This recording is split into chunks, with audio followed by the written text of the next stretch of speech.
Hi, Dr. P here, and in this video we'll take a look at stoichiometry some more. In particular, we're going to be looking at the concept of limiting reactants. So when we deal with chemical reactions, we'll typically have stoichiometric quantities.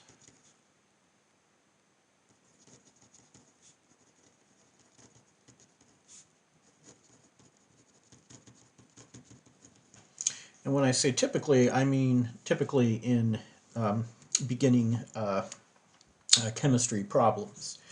Because stoichiometric quantities refer to the exact amounts of reactants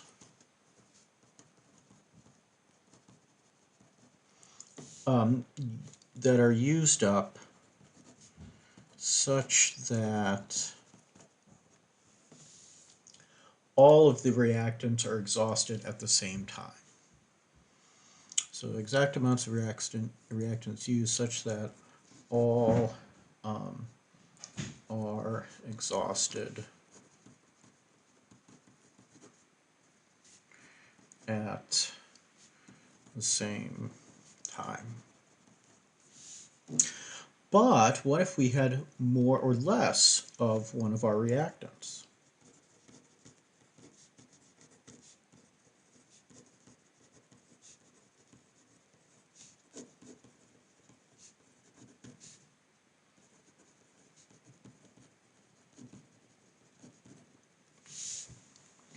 In that case, the lesser reactant becomes limiting.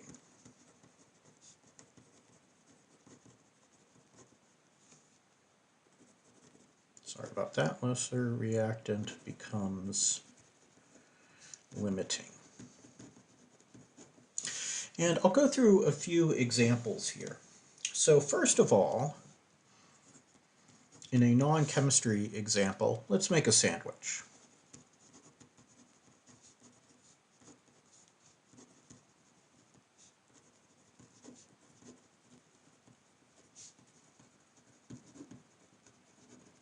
If we wanted to, we could write our sandwich equation as 2 slices bread plus 3 pieces ham plus 1 piece of cheese, or 1 slice of cheese. And those will give us 1 sandwich. So if I had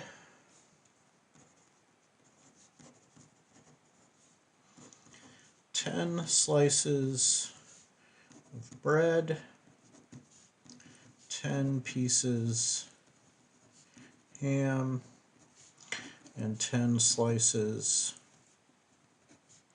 of cheese,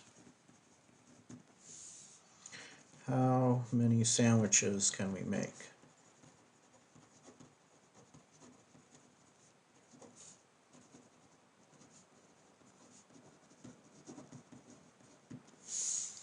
So what we want to do is figure out what our limiting reactant is given our actual amounts. So I have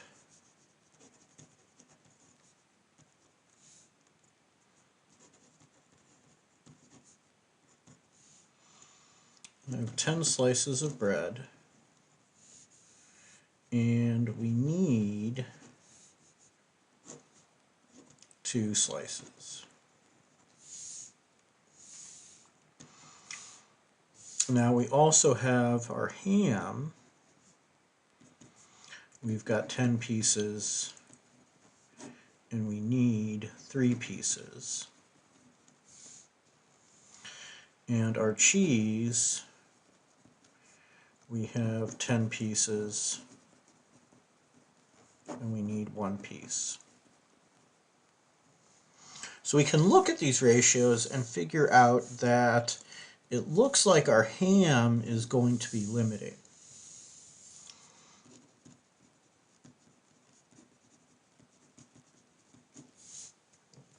Because if I divide through all these numbers, I would get Our bread could possibly make 5 sandwiches, our ham would make 3 1/3 sandwiches, and our cheese could make 10 sandwiches. So the ham is what gets used up first. So ham is limiting. Now I'd like to use the sandwich example just so you've got something that's kind of, day-to-day life that you can sort of focus on. But let's take a look at some examples where we're going to deal with actual chemical equations. All right, so let's take a look at, I think last time I had given the reaction. Let's do the following reaction. Hold on, let me check my notes from last time. Yeah. So let's use that equation that we used before, where we had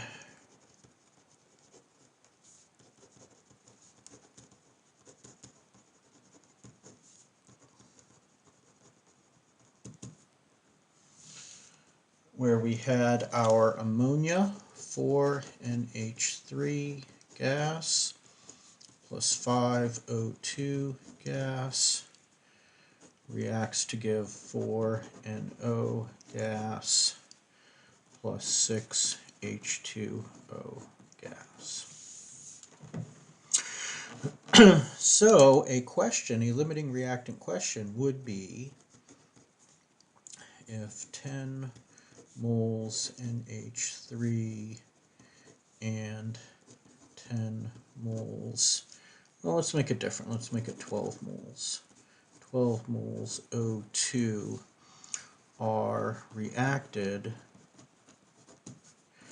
how many moles NO are produced? All right. So one thing that I like to do if there are just 2 reactants here is I like to look at my molar ratio. So I say we need 4, let's do it this way. Let's do it 5 O2 for every 4 NH3. But we have 12 O2 per 10 NH3, which is 6 O2 per 5 NH3. So 5 over 4 versus 6 over 5. Let's actually do these numbers. This equals 1.25, and this equals 1.2. So we need to have 1.25 times as much oxygen as ammonia. We only have 1.2 times as much. So we are short of oxygen, short of O2, or let's write it this way, have less O2 than needed. Thus, O2 is limiting.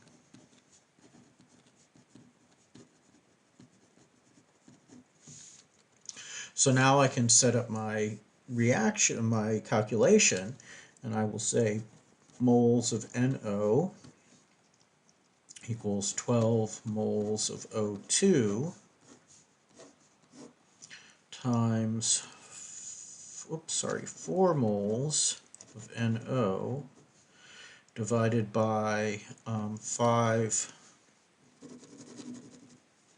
4 moles NO divided by 5 moles of O2. So my moles of O2 cancel, and I'm left with, get out my 30-year-old calculator here, 12 times 4 divided by 5, 9.6.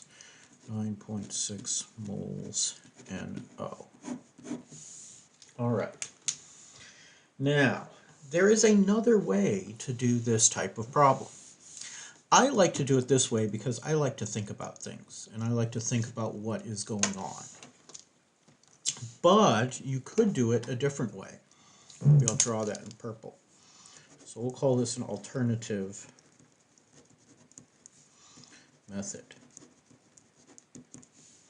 And the alternative method is we will calculate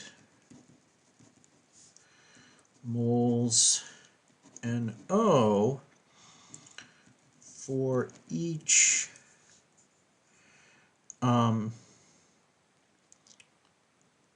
amount of reactant. I don't know if that's quite the way to say that, but basically what we'll do is, if we have our two reactants, we'll do this calculation twice.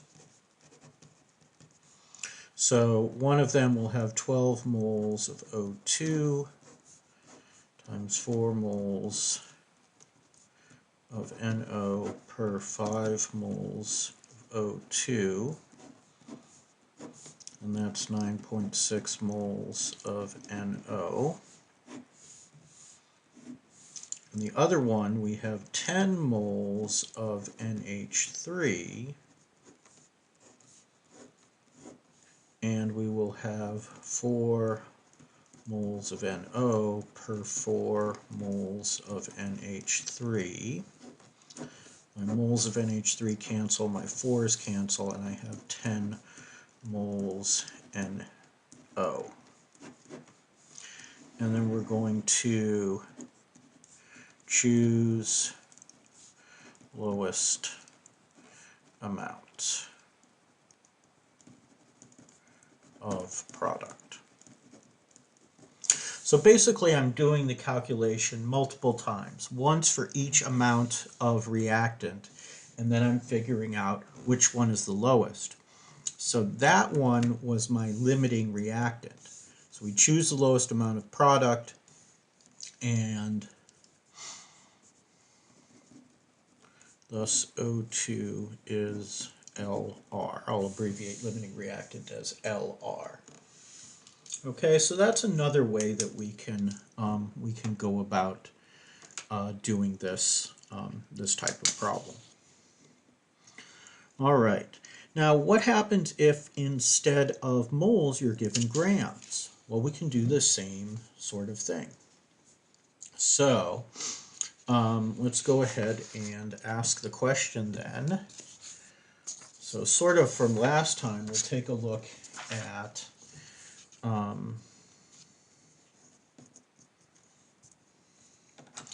the following question. So this is practice problems number 15. Consider following reaction. We have calcium phosphate, solid, plus 3 H2SO4 aqueous, react to give 3 CaSO4 solid plus 2 H3PO4 aqueous. All right. Now the question is, what mass of calcium sulfate and phosphoric acid can be produced from the reaction of 1 gram of calcium phosphate and 1 gram of sulfuric acid? All right, let me rephrase that again, or state that again. What masses of calcium sulfate and phosphoric acid? So we'll just ask here, what mass CaSO4 is produced when 1.0 grams Ca3PO4 reacts with 1.0 grams H2SO4? Question mark. Move that back onto the screen there. There we go. Now I'm making the assumption here that even though this is aqueous, I'm just interested in the mass. I'm going to assume it's 100% H2SO4. It turns out when we start talking about acids and bases, we have to consider how much water is present, but for right now we're going to ignore that. So what we need to do is get moles of the reactants. So our moles of Ca3PO4 taken twice equals 1.0 grams Ca3PO4 taken twice times, and I happen to have my molar masses from last time here, so I'll just use them. 310.18 grams Ca3PO4 taken twice per mole Ca3PO4 taken twice. So my grams cancel, and I'm left with moles. And so I have 1 divided by 310.18, which gives me 3.2 times 10 to the minus 3 moles of Ca3PO4 taken twice. There we go. And now my moles of H2SO4 equals 1.0 grams H2SO4 times, let's see, my molar mass of H2SO4. Sulfur is what, 32, 32.08. I think it was 32.08. Times 1.008, oops, no, sorry, 32.08 plus 1.008 times 2, those are my hydrogens, plus 4 times 16 are my oxygens. So I should have 98.096 grams H2SO4 per mole H2SO4. So my grams cancel, and that gives me 1 divided by 98.096 equals 0.01, so 0.010, moles H2SO4, or 1.0 times 10 to the minus 2 moles. So of these two, I have fewer moles of my calcium phosphate. Now, I have to think about this though, because for every mole of calcium phosphate, I use 3 moles of sulfuric acid.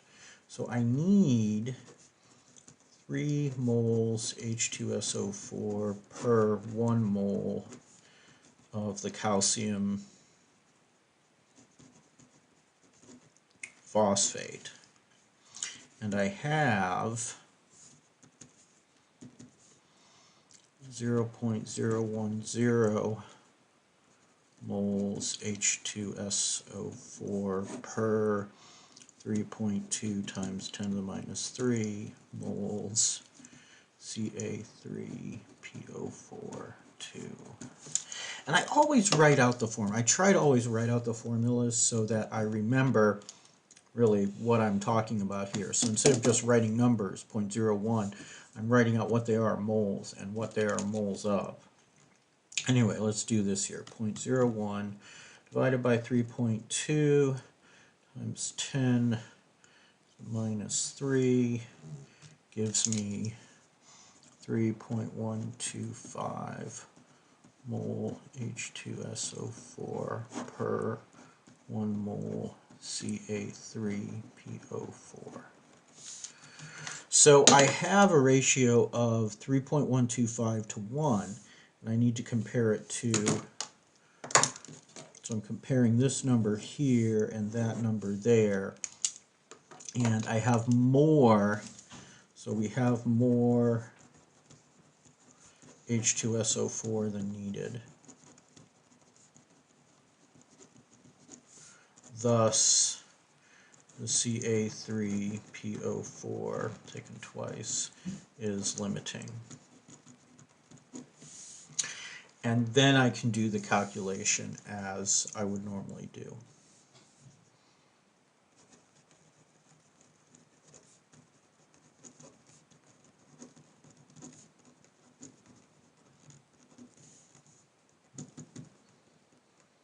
And I'm not going to actually write that out because, well, we did that last time. We did the calculation with 1 gram of the calcium phosphate.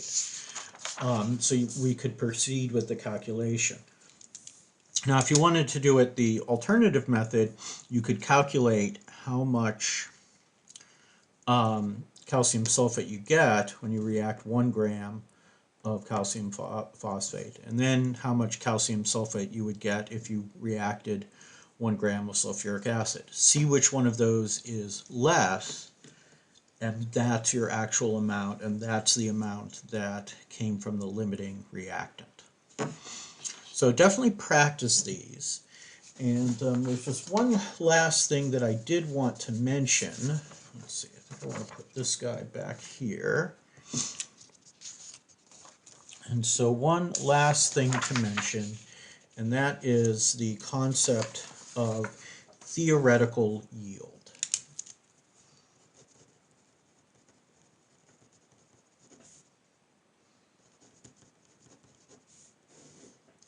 The theoretical yield is the amount of product that's formed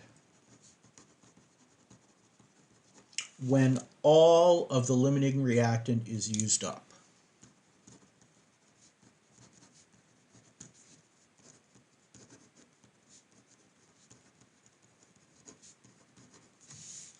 So that's your theoretical yield for a particular reaction.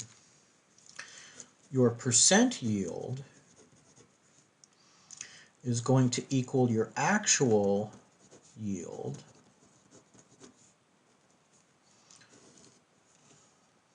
which sometimes is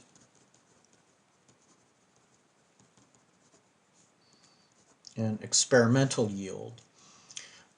So the mass you actually get and measure, and you would compare that to your, or divide it by your theoretical yield.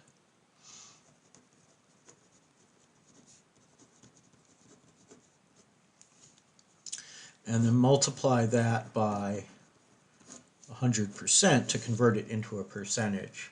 So that is what we mean when we talk about percent yield.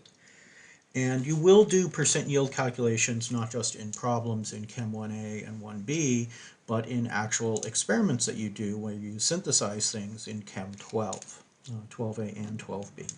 So I did want to give you that definition. All right, so we looked at the concept of limiting reactants in this video, and we'll look at some more stoichiometry dealing with solutions in the next video, and talk a little bit more about what solutions are in that video and subsequent videos as well. All right, well, until next time, stay safe out there. Bye now.